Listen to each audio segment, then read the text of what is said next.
Hi friends, చూడండి, ఇదైతే sunflower. ఇది ఎవరిది కాదు, ఇది అయితే మాదే. చూడండి, చాలా బాగుంది కదా. చూడండి ఎలా పువ్వు అయితే నీట్గా కాసిందో చూడండి. చూసారా ఫ్రెండ్స్?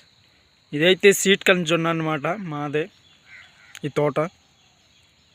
చూసారా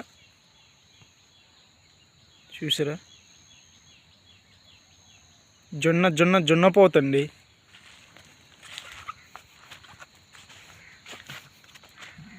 పురుగులు అయితే పట్టేసి మాది. చూసారా? ఇది జొన్న పోత. చూసారా? ఇది పెద్దదే. ఇది చూసారా? ఈ భూమి అంతా మాదే మొత్తం. ఇది అనమాట సిల్వర్ తోటల. ఇది చూసారా? మొత్తం నేనే వేసాను ఈ సంవత్సరము.